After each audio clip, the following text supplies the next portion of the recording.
हो यो चेतना चाहिँ भयंकर रूपमा फैलाउनु पर्यो यो फाल्नु ल है यो फाल्ने होइन होइन घरमा हाल्नु हुँदैन घरमा त होइन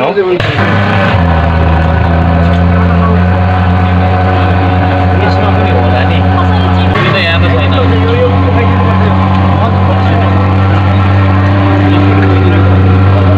डेंगूको चाहिँ धान कमी हल्का सम्पादन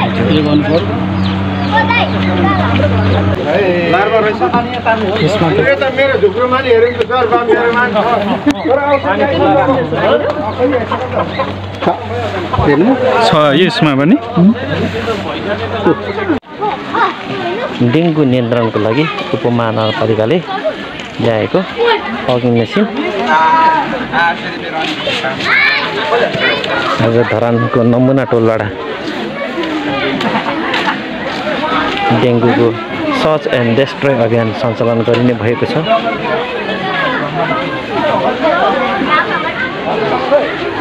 आज धरानमा डेंगू लागेर मानिसहरू बिराम भइरहेका छन्। हुन त म साइन्टिस्ट त होइन, त्यो तपाईको चाहिँ विषयमा पोख्त व्यक्ति धेरै जानकारी राख्ने व्यक्ति त होइन, तर म स्वास्थ्य महाशाखालाई लिएर चाहिँ सोधिरहन्छु के हो यो कथा हो, के गर्न सकिन्छ भन्दा डेंगू भन्ने प्रजातिको लामखुट्टे चाहिँ सङ्लो पानीमा हुन्छ अरे है।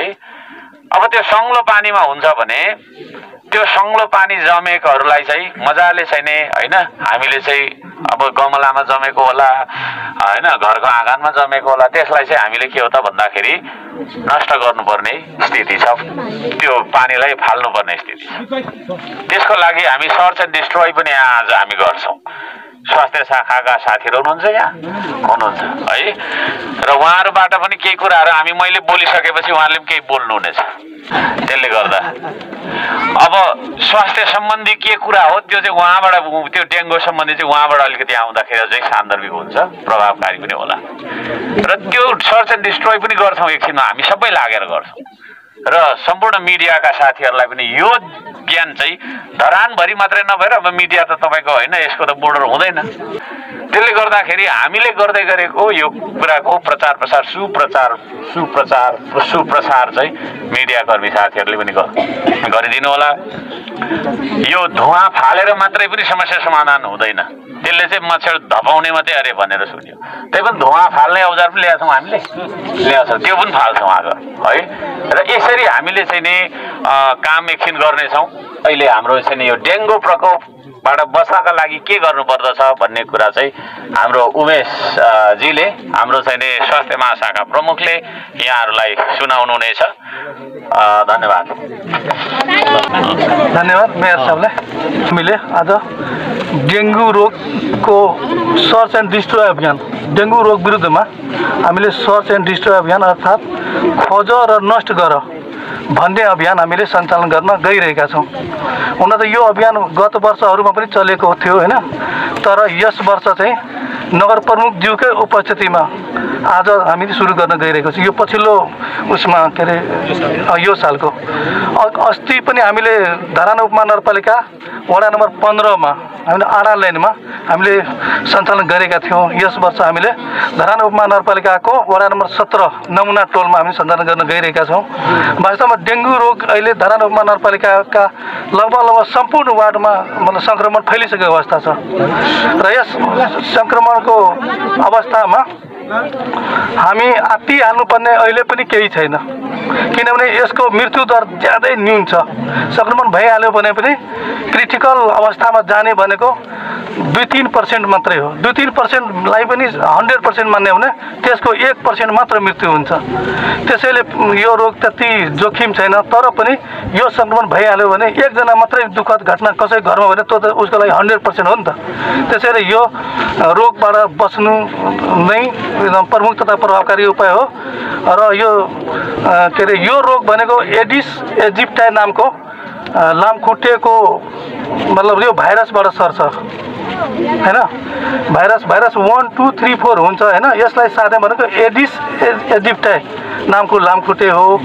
त्यो लामखुट्टेले खास गरेर धरान लगायत नेपालको अहिले सम्पूर्ण धेरैवटा, अहिले अस्ति मैले जानकारी पाएअनुसार 65वटा जिल्लामा यो रोग अहिले यो वर्ष फेला परिसकेको छ, देखा परिसकेको छ र यो धरानमा आजभन्दा 5 वर्ष अगाडि महामारीको रूपमा पनि फैलिएको थियो र धरान नेपालमै उच्च संक्रमणको क्षेत्रमा परेको थियो। धरानमा के छ भने जङ्गलको छेउछाउ मतलब बस्तीहरू बढी भएको कारणले पनि र धरानमा नियमित रूपमा दैनिक रूपमा पानी जम्मा दैनिक रूपमा पानी नआउने भएको कारणले पनि हामी एक दिन बिराएर आउने भएको कारणले पनि हामीले जम्मा गरेर जोहो गरेर सञ्चित गरेर राख्ने भएको कारणले र उक्त पानीहरू हामीले ढकनी नलागेको ट्याङ्कीहरूमा बाल्टिनहरूमा जहाँ राख्छौँ खुल्ला राख्छौँ, त्यो भएको कारणले पनि यो संक्रमण बढेको धरानमै किन बढी भन्दाखेरि यो कारण हुन सक्छ एउटा कुरो। र जङ्गलको छेउछाउ किनभने धेरै वर्ष अगाडि धरानमा बस्तीहरू भर्खर बसेको बेला धरानमा मलेरियाको प्रकोप पनि बढेको थियो र यो आजभन्दा 10-12 वर्ष अगाडि यो मलेरियाको उच्च जोखिम क्षेत्रमा सुनसरी जिल्ला परेको थियो। सुनसरीमा पनि धरान 1 नम्बरमै हुन्थ्यो। डेङ्गु रोग लामखुट्टेको माध्यमबाट संक्रमित व्यक्तिबाट अन्य व्यक्तिमा सर्छ। यदि कुनै व्यक्ति संक्रमित छ अथवा लामखुट्टे संक्रमित छ भने त्यो संक्रमित व्यक्तिले एउटा व्यक्तिबाट अर्को व्यक्तिमा सार्ने गर्छ। यो रोग एउटा व्यक्तिलाई सरेको छैन अर्को व्यक्तिबाट सर्दैन, त्यसको लागि माध्यम चाहिन्छ, त्यो हो एडिस इजिप्टाई नामको लामखुट्टे, त्यसले सार्छ। र यसको लागि यसमा लक्षणहरू के हुन्छन् भने ज्वरो, उच्च ज्वरो आउँछ, 102 देखि 103 डिग्री फरेनहाइटसम्म ज्वरो आउँछ र यसमा चाहिँ जिउ बढी दुख्छ, हड्डी बढी दुख्छ हैन, जोर्नीहरू मांसपेशीहरू र यो टाउको बढी दुख्ने, खास गरी आँखाको वरिपरि आँखाको गेडी बढी दुख्छ र पेट बढी दुख्ने र शरीरमा बिबिरा आउने लक्षणहरू देखा पर्छन्। र यस अवस्थामा खासै कुनै उपचारको आवश्यकता पर्दैन। पारासिटामोल ट्याब्लेट जुन सिटामोल हामी भन्छौँ त्यो खाएर झोल पदार्थहरू बढी खान सक्छ, तर झोल पदार्थ बढी तातो मनतातो झोल बढी खानै पर्छ। के अरे 2080 साल जेठ 23 गते फकल्यान्ड टापुमा एकजना 37 वर्ष महिलाको दुःखद मृत्यु पनि भएको पाइयो। उहाँको सुरुमा चाहिँ अब रिपोर्ट हामीलाई प्राप्त भएन, पछि हामीले आजभन्दा 3 दिन अगाडि हामी घरमै गएका थियौँ। घरमा जाँदाखेरि रिपोर्ट हेर्दाखेरि उहाँको डेथ सर्टिफिकेटमा त्यही उल्लेख थियो। त्यसैले हामी उहाँलाई के भनिएको रहेछ भने तपाईँलाई अलिक समस्या भएको छ, तपाईँ चाहिँ हस्पिटलमै जानुपर्छ है भन्दाखेरि उहाँ चाहिँ होइन घरमै भइहाल्छ भनेर त्यति चासो राख्नु भएन। त्यसले गर्दाखेरि हस्पिटल समयमै जानुभएको थियो, मृत्यु नहुनु पनि सक्थ्यो त्यो कुरा पनि। त्यसैले हामीले जान्नुपर्ने कुरा के भने यदि धेरै समस्या भयो, उकुस मुकुस भयो, सास फेर्न गाह्रो भयो, निकै पेट दुख्यो, पखाला लाग्यो, वाकवाकी लाग्यो, एकदम के अरे जिउहरू धेरै दुखे नै भइराख्यो भने, ज्वरो पनि ओर्लिएन भने त्यतिखेर हामीले हस्पिटल भर्ना हुनुपर्छ। देखियो रामबाबु साहब, देखिएको छ यहाँनिर लार्वा देखियो, लार्वा छ, सानो खाएको छ यो भित्तामा लाइफ हो। यस्तोहरू फाल्नुपर्छ क्या, हो यो चेतना चाहिँ भयङ्कर रूपमा फैलाउनु पर्यो। यो फाल्ने ल यो फाल्ने होइन, घरमा हाल्नु हुँदैन, घरमा त होइन यसो गरेपछि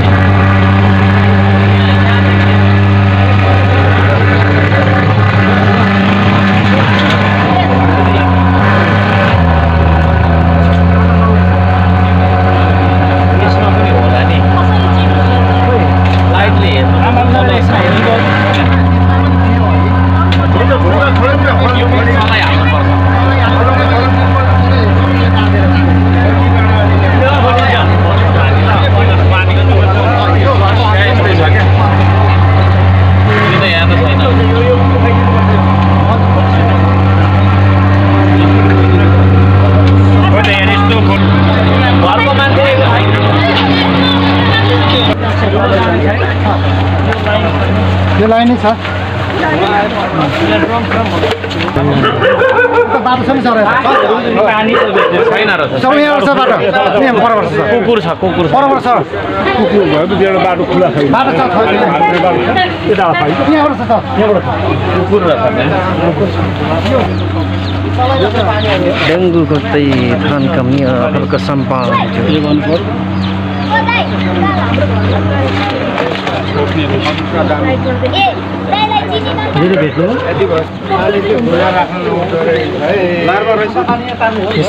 मेरो झुक्रोमा नि हेरेको छ छ यसमा पनि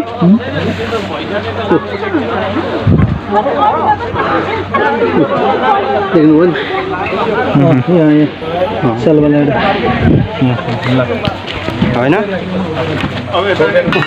डेङ्गु हन्टिङ डेङ्गुको खोजीमा साम्पा यहाँ हेर्नु न यस्तोमा यहाँ आउनुहोस् त यहाँ टर्च लाइटले हेर्नुपर्छ छैन है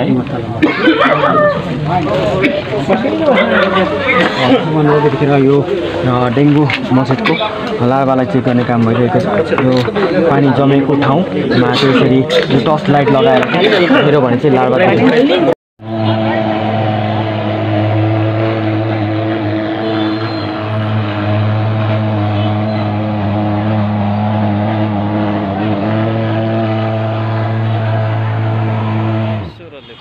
दर्शकबिन अहिले हामीसँग हुन्छ धरान उपमहानगरपालिकाका स्वास्थ्य महाशाखा प्रमुख उमेश मेहताज्यू सर अहिले धरानमा डेङ्गुको प्रकोप एकदम बढेर गएको छ उपमहानगरपालिका स्वास्थ्य महाशाखाले चाहिँ यसको नियन्त्रणको लागि के कस्ताहरू उपायहरू अहिले अपनाउनु भएको छ हजुरहरूले धन्यवाद धरानमा अहिले दिनौँ जसो संयोजनाको मतलब हाराहारीमा डेङ्गु रोगका सङ्क्रमणहरू देखा परिरहेको अवस्था छ धरान उपमहानगरपालिकाले सुरुकै अवस्थादेखि सम्पूर्ण वडाहरूमा सचेतना फैलाउने कार्यक्रमहरू गर्नुपर्छ र सर्च एन्ड डिस्ट्रोय अभियानहरू चलाउनुपर्छ रोकथाम गर्ने उपायहरू के हुन् रोकथाम कसरी गर्न सकिन्छ हैन यी कुराहरू जानकारी गराएका थियौँ र अहिले हामी सर्च एन्ड डिस्ट्रोय अभियान पनि आज हामी सञ्चालन गर्न गइरहेका छौँ सर यो अलिकति यो अभियान अलिक ढिलो भएन र किनकि एकजनाको त मृत्यु पनि भइसकेको छ त्यो त अब 2080 साल जेठ 23 गते नै भएको होइन त्यतिखेर यो डेङ्गुबाटै भएको हो कि भनेर स्पष्ट भएको थिएन पछि आएर पत्ता लाग्यो होइन र त्यतिखेर फकल्यान्ड टापुमा मात्र सीमित थियो हामीले त्यतिखेर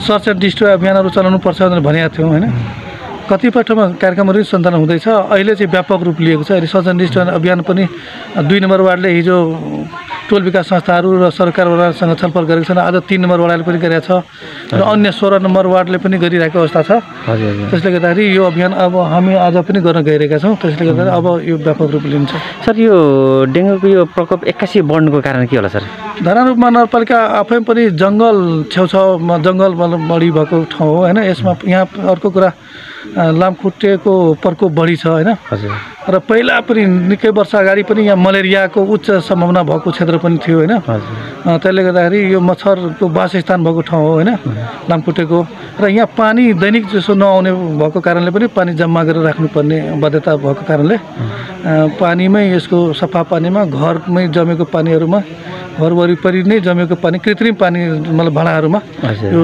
रहने भएको कारणले पनि यसको प्रकोप अन्य ठाउँको तुलनामा बढी देखिएको सर यो प्रारम्भिक प्रशासन भनौँ न प्रारम्भिक तपाईँले सूचना जानकारी पाइरहँदा धरानको कुन चाहिँ वडामा अलिकति बढी जसो डेङ्गु धरान उपमहानगरपालिकाको सबभन्दा बढी प्रभावित क्षेत्र भनेको 17 नम्बर वार्ड नै हो होइन हजुर हजुर 17 नम्बरको फकल्यान्ड टापुबाट सुरु भएको थियो त्यसपछि 11 नम्बर र 16 नम्बर बढी प्रभावित भएको छ अहिले 15 नम्बर 8 नम्बर लगायत अन्य क्षेत्रमा पनि सम्पूर्ण वडामा अहिले देखा परिरहेको छ सर यो मेयर साहबले भन्दै हुनुहुन्थ्यो यो सम्पूर्ण टोल विकास समितिहरू डिएलओहरूलाई पनि एकदम परिचालन गर्ने भनेर यो किन अलिक सुस्त भइरहेछ सर मतलब कुरा चाहिँ भइरहेको छ हामीले प्रत्येक वडाका जनप्रतिनिधिहरूलाई मतलब मौखिक रूपमा पनि र के अरे पत्राचार गरेर पनि अनुरोध गरेका छौँ यो टोल विकास संस्थाहरूसँग समन्वय गरेर चाँडोभन्दा चाँडो यो सर्च एन्ड डिस्ट्रोय अभियान नै यस रोगको प्रमुख तथा प्रभावकारी उपाय भएको कारणले यो अभियान चलाएर लामखुट्टेको सङ्ख्यालाई र वासस्थानलाई नष्ट गरेपछि यो मतलब रोकथाम तथा नियन्त्रण हुन्छ भन्ने मान्यता भएको कारणले विश्व स्वास्थ्य सङ्गठनको नै मान्यता भएको कारणले हामीले सञ्चालन गर्न गइरहेका छौँ सर यो महाशाखाको अहिले रेकर्ड अनुसार कतिजना जति धरानमा सङ्क्रमित छन् ठ्याक्क यकिन डाटा चाहिँ छैन तर हामीले अब समन्वय चाहिँ के गरेका छौँ नि बिपी कर्ला स्वास्थ्य विज्ञान प्रतिष्ठान सँग पनि समन्वय गरेका छौँ र अन्य प्रदेशबाट पनि हामीले डाटा मतलब जुन रेकर्डिङ सिस्टम छ त्यहाँबाट हामीले प्राप्त भइरहेको अवस्था छ जस्तै हिजो मात्र 14 गते 52 जनाको टेस्ट भएको थियो बिपी कर्ला स्वास्थ्य विज्ञान प्रतिष्ठान त्यसमा 32 जना सङ्क्रमित देखिएको छ मतलब पोजिटिभिटी रेट अलिक बढी नै 50% बढी नै देखिन्छ होइन टोटल यसो अनुमान गर्दाखेरि सङ्क्रमित सङ्ख्या चाहिँ धेरै नै छ लगभग 300-400 जना नै होला हैन, तर पहिचान तर पहिचान चाहिँ त्यतिको भएको छैन किन सबैजनाले टेस्ट नगराएको कारणले र टेस्ट गराए पनि हामीसँग एकिन डाटा नभएको कारण। तर पनि अब हाम्रो सिस्टममा डाटाहरू एकुरेटमा ल्याउने हाम्रो मतलब समन्वय हामी गरिरहेका छौँ। सर अब यो डेङ्गु त लागिसकेपछि उहाँहरूले के गर्ने, त्यसको के छ डेङ्गु लागिहाल्यो भने यसमा आत्तिहाल्नुपर्ने अवस्था केही छैन। यो यसमा सामान्य खालको लक्षणहरू देखा पर्छन्, मतलब जस्तै ज्वरो, उच्च ज्वरो आउने, 102 देखि 103 सम्म डिग्री फरेनहाइटसम्म ज्वरो आउने, आँखा वरिपरि आँखाको गेडी दुख्ने, टाउको दुख्ने, जिउ दुख्ने, पेट दुख्ने, शरीरमा बिबिराहरू देखा पर्ने लक्षणहरू देखा पर्न सक्छन् र कोहीमा मतलब अलिक गम्भीर खालको प्रकृतिको लक्षण पनि देखाउन सक्छ, जस्तै छटपट्टि हुने हैन, सास फेर्न गाह्रो हुने, गिजा अनि नाक र दिसा पिसाबाट रगत जाने, अनि मतलब थकाइ बढी लाग्ने, पेट बढी दुख्ने, बान्ता धेरै हुने, त्यस्तो भयो भने यो गम्भीर प्रकृतिको लक्षण हो। त्यस्तो बिरामीहरूले चिकित्सकसँग अस्पतालमा भर्ना हुनुपर्ने अवस्था हुनसक्छ। सर यो डेङ्गुको कति टाइपको हुँदो रहेछ? डेङ्गु 4 प्रकारको हुन्छ। के हुँदो रहेछ? टाइप 1, 2, 3, 4 हुन्छ। टाइप 1, टाइप 2, टाइप 2, 3 र टाइप 4। टाइप 1 चाहिँ अलिकति हाई हो कि लो चाहिँ यस्तो छ, मतलब टाइप 1 टाइप 2 अलिकति बढी हो भनेको छ हैन। हजुर हजुर। र यसको के छ भने कुनै यस एक प्रकारको ले संक्रमण भयो भने अर्कोचोटि त्यही संक्रमण भयो भने त्यसको विरुद्धमा शरीरमा इम्युनिटी पावर बढी हुन्छ हैन, रोगको प्रतिरोधक क्षमता बढी हुन्छ। र यो एक प्रकारको अहिले लाग्यो र फेरि दोस्रो पटक संक्रमण भयो भने अन्य प्रजातिबाट भयो भने त्यसले चाहिँ गम्भीर प्रकृतिको लक्षणहरू देखा पर्न सक्छ। सर यो यसअघि पनि उपमहानगरपालिकाको वडा कार्यालयहरूले फगिङ त्यो मेसिन पनि किनेको थियो। अहिले चाहिँ के भन्नुहुन्छ भने महाशाखाले नै हामीलाई पनि प्रतिबन्ध लाउनु भएको छ, लाउनु हुँदैन, स्वास्थ्यको हिसाबले पनि एकदम त्यो एकदम डेन्जर भन्छन्, त्यो खास गरी के हो, किन लाउनु हुँदैन सर? डेङ्गुको रोकथाम र नियन्त्रणको लागि खास गरी लार्भाहरूको वासस्थान खोजी गरी नष्ट गर्ने नै प्रमुख तथा प्रभावकारी उपाय अघि पनि भनिहालेँ हैन। यो चाहिँ विश्व स्वास्थ्य सङ्गठनले नै सिफारिस गरेको, स्वास्थ्य तथा जनसङ्ख्या मन्त्रालयले सिफारिस गरेको, वास्तवमा व्यावहारिक रूपमा त्यो पनि हो नै हैन। तर फगिङ गर्दा के हो? फगिङ गर्दा चाहिँ के हुन्छ भने दुई खालको कुरा छ। एक त प्रभावकारी छैन, लार्भालाई यसले नष्ट गर्दैन किन पानीभित्र लार्भा हुन्छ।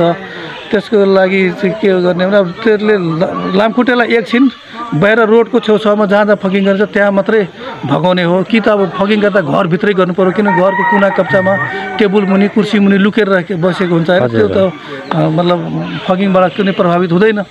त्यसले गर्दाखेरि यसको प्रभावकारिता दर त्यति छैन। र अर्को चाहिँ यसमा अब धुवा भएको कारणले र केमिकलहरू भएको कारणले तपाईँको श्वास प्रश्वासका रोगीहरूलाई अलिक बढी असर गर्ने, अन्य व्यक्तिहरूमा पनि मतलब श्वास प्रश्वासका रोग हुने, छालामा बिबिराहरू आएर मतलब एलर्जीहरू हुनसक्ने र चराचुरुङ्गी जीव जनावरहरूलाई पनि असर गर्नुपर्ने, वातावरण प्रदूषण हुनसक्छ भन्ने मान्यता भएको कारणले र यो प्रभावकारी उपाय नभएको कारणले यो चाहिँ हामी त्यति प्राथमिकतामा राखेका छैनौँ। तर यद्यपि हामीले धरान महानगरपालिकामा मेयर साहब, उपमेयर साहब र जनप्रतिनिधिज्यूहरूको आग्रह र माग अनुसार मतलब हामीले के गरेका छौँ भने नगर प्रमुख उपप्रमुखज्यू निर्देशन अनुसार हामीले आवश्यकता र औचित्यको आधारमा फगिङ पनि हामी सँगसँगै गरिरहेका छौँ। र हामीले के सोच राखेका छौँ मतलब सर्च एन्ड डिस्ट्रयलाई पहिलो प्राथमिकता दिने, खोजेर नष्ट गरेर भन्ने अभियान, र फगिङ चाहिँ आवश्यकता र औचित्यको आधारमा मात्र गर्ने। सर यो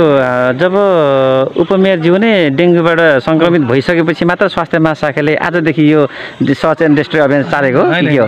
सर्च एन्ड डिस्ट्रय अभियान हामीले अस्ति पनि असारमा मतलब गत यो आर्थिक वर्ष जुन चालु आर्थिक वर्ष छ त्यसको साउन भदौमा पनि हामीले गरेका थियौँ। यो अभियान अब हामीले गर्ने भनेको हजुर पछि स्टप भयो, पछि सुरुमा चल्यो, त्यसपछि सम्पूर्ण वार्डले पनि गरेको थियो, त्यसपछि पछि स्टप भयो। डेङ्गु अब बर्खाको सिजन सकिएपछि अब बर्खाको सिजन भएपछि डेङ्गु देखा पर्न थालेको कारणले यसलाई फेरि निरन्तरता दिइरहेका छौँ। यहाँ के आयो भने स्वास्थ्य महाशाखाले पनि जनप्रतिनिधिहरू सँगसँगै गएर सर्च एन्ड डिस्ट्रय अभियानलाई सञ्चालन गर्ने कि उहाँहरूलाई मात्रै? उहाँहरूले गर्दा आफै गर्दा पनि हुन्छ, आफ्नो घर परिवारमा यसमा सबैको आफ्नो आफ्नो भूमिका हुन्छ। उपमहानगरपालिकाले स्वास्थ्य महाशाखाले छुट्टै अब समन्वय गरिदिने, आवश्यकता अनुसार कहाँ के कसरी गर्ने प्राविधिक सहयोगहरू जुटाइदिने हैन, प्राविधिक कुरामा सहयोग गरिदिने, आवश्यकता अनुसार अनुरोध गरिदिने, सबैतिर पुगिदिने हैन। र मतलब व्यक्तिले आफ्नो घर वरिपरि सरसफाइ कहाँ कहाँ जमेको छ पानी, सफा पानीमा, सानो सानो भाँडाकुँडाहरूमा, प्लास्टिकको उहरूमा, बट्टाहरूमा, रङका बट्टाहरूमा हैन, टायरहरूमा यस्तो चिजहरूमा कहाँ जमेको छ त्यस्तोलाई चाहिँ अब नष्ट गर्ने कि त 2-3 दिनमा चेन्ज गरिराख्ने होइन कि केमिकलहरू प्रयोग गरेर त्यसलाई नाश गर्ने भन्ने कुरा छ होइन यो त्यो समुदायले पनि गर्न सक्छ व्यक्तिले पनि घर परिवारले टोल विकास संस्थाहरूले वडा कार्यालयहरूले सबैले गर्दा मात्रै यो रोकथाम नियन्त्रण हुन्छ किनभने यो एकजना व्यक्तिले स्वास्थ्य महाशाखाले भनौँ कुनै एउटा निकायले गरेर हुँदैन यो चाहिँ सबैको एउटा साझा समस्या जनचेतना जगाउने कुराहरू तर यो एउटा कुरा के हो भने यो भाँडाको जमेको पानीहरू मात्र फ्यालेर मात्र त साध्य त हुँदैन होला नि हुँदैन यसमा केही केमिकल छर्ने कसो गर्ने पनि होला सबभन्दा चाहिँ के छ भने अब जस्तै ट्याङ्कीहरू पानी राख्यो भने हजुर ट्याङ्कीको पानीहरू छोपेर राख्ने ढकरीले छोप्ने त्यस्तो गर्न सक्यो भने त्यो फुल पार्न पाउँदैन होइन र अन्य जुन प्लास्टिक वरिपरि छन् गमलाहरू अन्य बोतलहरू टायरहरू यस्तो चिजहरू जमेको सानो सानो जमेको जुन हुन्छ नि छतमै पनि जमेको हुनसक्छ 2-3 दिनसम्म मात्रै पानी जम्यो भने त्यसमा फुल पार्न सक्छ सफा पानीहरूमा घरकै छेउछाउमै मात्रै हुने भएको कारणले तिनीहरूलाई नष्ट गर्न सक्यो भने यो चाहिँ रोकथाम तथा नियन्त्रण हुन्छ धन्यवाद